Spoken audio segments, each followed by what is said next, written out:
कुछ छोटी छोटी बातें हैं जो घोषणा करनी, तो आप लोग ध्यान से सुनेंगे। वीडियो में पड़ा रहेगा तो आपको बाद में रिपीट करके भी सुन सकते हैं, है ना। तो ध्यान से सुनेंगे। कुछ घोषणाएं हैं जो बाबा के जन्मदिन पे हैं। सबसे पहले एक तपस यात्रा का जो आयोजन किया गया 11 मार्च को, जो यहाँ कानपुर से चल करके और काशी विश्वनाथ धाम को, काशी में जाने वाले हम लोग तैयारी है। वाराणसी में तपस यात्रा के नाम से यह यात्रा है, जिसमें कम से कम 20 से 25 हजार बाबा के भक्त और शिष्य यात्रा के लिए तैयार हैं।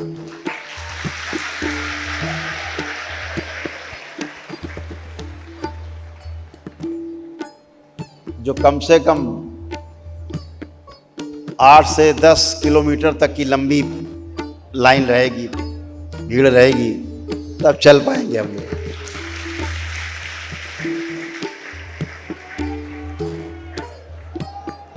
तो बहुत लोग तैयारी करें, तैयारी अपनी काम आएगी। अभी एक छोटा सा बीच में, उसे विघ्न न कहें, व्यवस्था कहें, नंदी महाराज पीछे बन रहे हैं, ढल रहे हैं, पीछे बन रहे हैं, सब कारीगर लगे हुए हैं, ढलाई चल रही है। ढलाई के अंतिम चरण में है नंदी बाबा। तो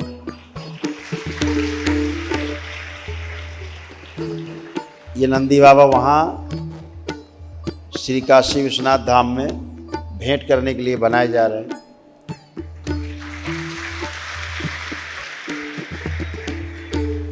जो 551 किलो चांदी के हैं,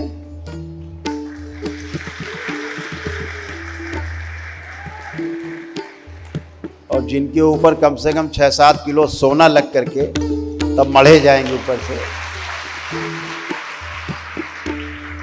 तो वो बन रहे हैं, पीछे यहीं बन रहे हैं। तो थोड़ा भी उसमें कुछ विलंब है। दूसरा कि आम चुनाव जो लोकसभा के हैं वो संभावित हैं कि वो इसी मार्च में इनकी घोषणा हो जाएगी। आचार संहिता भी लगेगी। वैसे धार्मिक यात्राओं पे कोई रोक नहीं है। इस देश में पहली सरकारें हैं जो धार्मिक यात्राओं पे रोक नहीं लगाती, अन्यथा तो हमेशा रोकें लगती थी।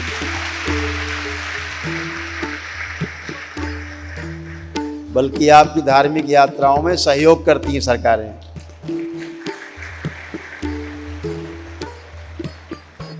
हम सब के सौभाग्य से, पूरे देशवासियों के सौभाग्य से, बहुत बड़े बड़े विवाद जो थे वो समाप्त हो गए बिना किसी लड़ाई झगड़े के, तनाव के।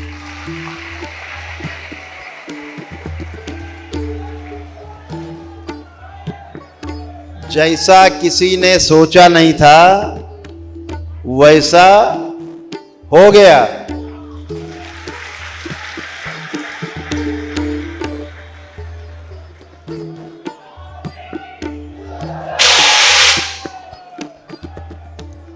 तो जितना भी हम लोग कल्पना करते थे वो कल्पना ही थी, होना तो संभव नहीं था। अगर देश में सरकारें नहीं आई होती तो निश्चित रूप से ये होना संभव नहीं था। हिंदुस्तान के अंदर भी संभव नहीं था, कोई भी सूरत में संभव नहीं था। लेकिन आज हम सब लोग वो स्वप्न साकार होते हुए देख पाए हैं, और अभी और भी बहुत कुछ बाकी है।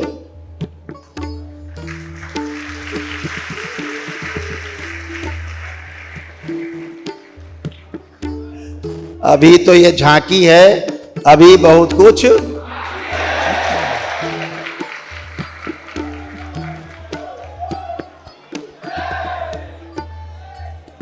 खाली काशी मथुरा काशी से बात नहीं बनेगी।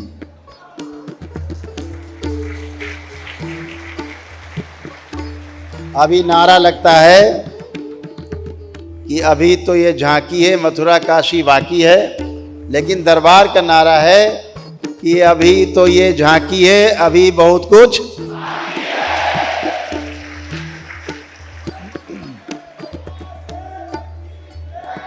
तो पूरा दरबार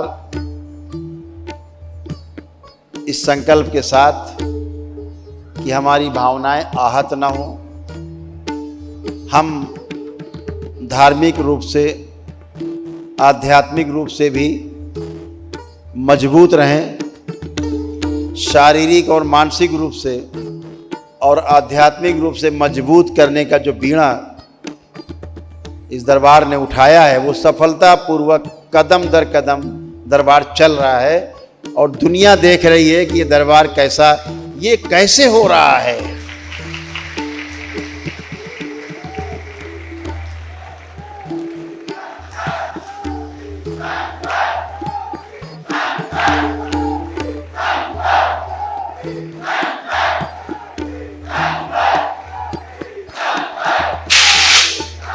बोलिए सद्गुरुदेव भगवान की।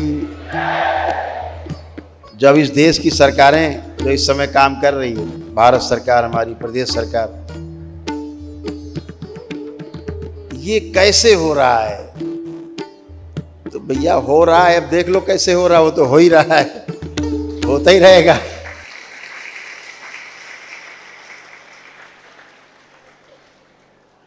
अभी जय श्री राम था, अब हर हर महादेव है।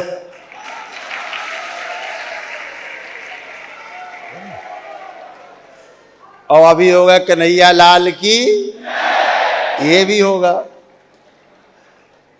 तो बहुत कुछ होगा। सब कुछ देखेंगे हम लोग इसी जीवन काल में।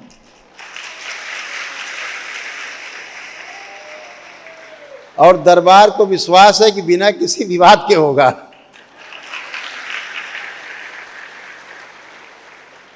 जैसे अभी तक बिना किसी विवाद के, बिना किसी की भावनाओं को ठेस पहुंचाए हुए सारे विवाद निपटे हैं, ऐसे हम दरबार आशा करता है कि बाकी विवाद भी इसी दृढ़ संकल्प के साथ सरकारें निपटाएंगी।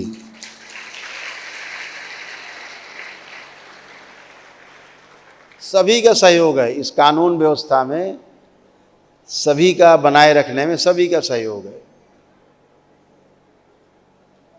कुछ हंस के कानून व्यवस्था बनाए हैं, कुछ रो के बनाए हैं, कुछ भयभीत होके बनाए हैं, लेकिन बनी हुई है।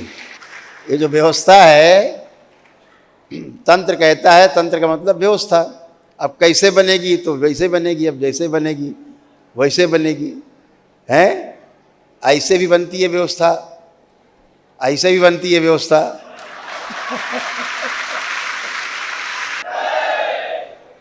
तो जो किशन कन्हैया जब नहीं मानते थे, तो यशोदा मैया भी छड़ी लेके मनवाती थी, है ना? ऐसे हमने तो एक बहुत शानदार वीडियो देखा एक दिन, बहुत शानदार, किसी ने दिखाया हमें आके कि देखिए, तो बहुत अच्छा था कि हम उस जमाने में बच्चे थे जब ये सब नहीं होता था, लेकिन आज के बच्चे बहुत खतरे में हैं। हमने एक वीडियो देखा, उसमें बच्चे को चम्मच से माता खिलाती, खाओ, बच्चा मुंह घुमा लेता,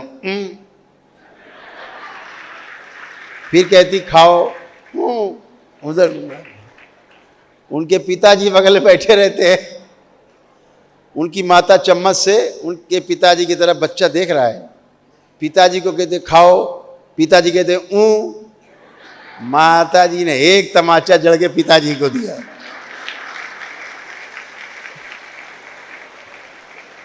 अब चम्मच लिया माता जी ने फिर से और बच्चे की तरफ कहा खाओ, क्या खाओ, खाओ।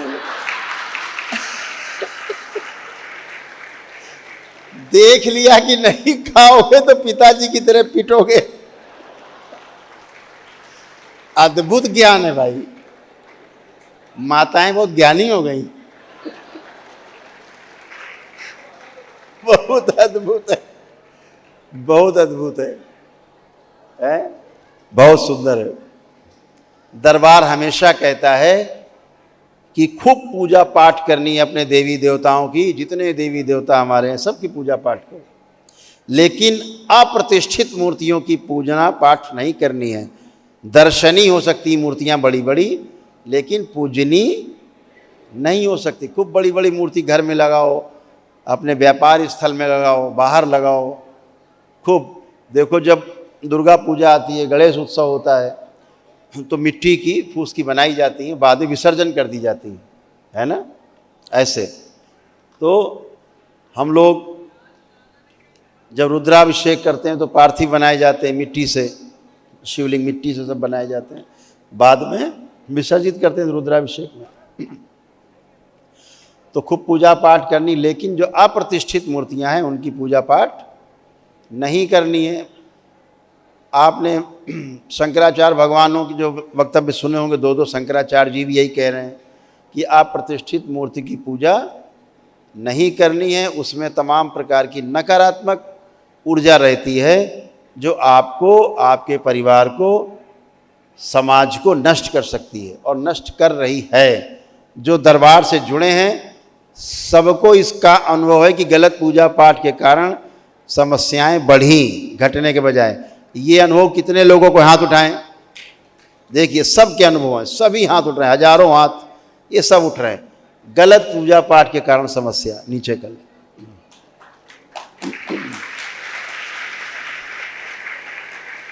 अब जब से दरबार से जुड़े